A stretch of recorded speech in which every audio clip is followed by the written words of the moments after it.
on that score. Thank you very much. Mr. Speaker. Tracy Martin.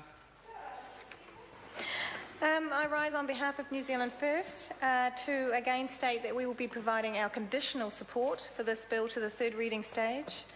New Zealand First supports the New Zealand-based contact person, although we again reiterate that there is no indication in the papers that we have been able to access as to what will happen should that person choose not to provide subsequent contact details of the borrower.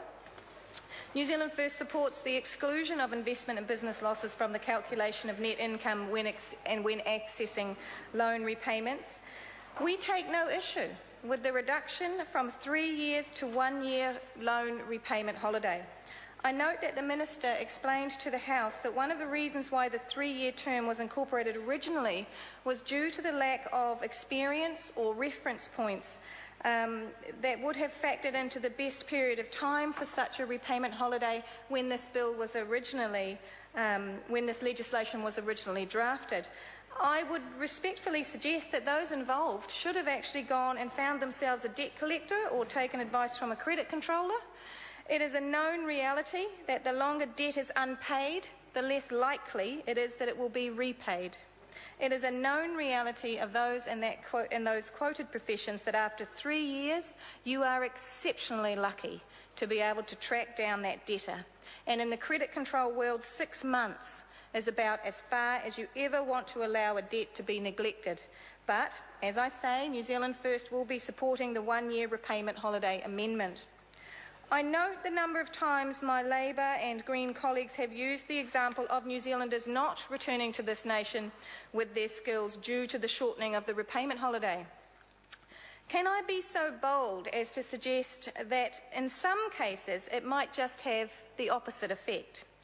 That if individuals have not found the job of their dreams overseas within a 12-month period, then it may well be time to bring their skills back to New Zealand, to enter a no-interest environment and contribute to the nation that assisted them to obtain those skills in the first instance. But, sir, this bill is not about finding the job of individual dreams. This bill is about debt reduction.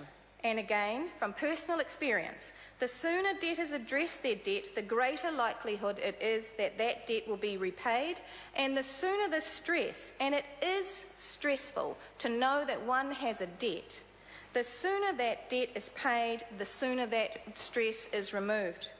And I want to take particular notes of the word fair and fairness when discussion was around this particular clause. If this bill is about being fair to New Zealand students with a student loan, then why is it only those that leave our country that have an established recognition that sometimes life, either through accident or design, just doesn't go as planned, and that people may need to take a break from those repayments? And I gave an example yesterday of how that might manifest itself in the lives of women, whether they are overseas or whether they are here in New Zealand. No bill works in isolation, sir. This bill should not just be about debt reduction. And obviously, if the Minister is using words like fair and fairness, then it is not. But there is a bigger picture that this amendment could have brought to the issue of debt reduction. Couple it with the concept of skill retention, and then we have a bill that really works for New Zealand. If this bill extended itself to alternative debt reduction ideas such as New Zealand First's dollar-for-dollar student reduction policy for those students that recognise that New Zealand assisted them to gain these qualifications, and by paying that forward through their skills by staying in New Zealand, that commitment should also be acknowledged. I need to close by saying, sir, that a $12 billion debt is not an asset, sir. It is dead money and a contributor to our skills shortage, and while we support this bill going forward to third reading, we are disappointed in its lack of vision. Thank you. Mr. Speaker. Honourable Nanaia Mahuta. Mr. Speaker, following on from that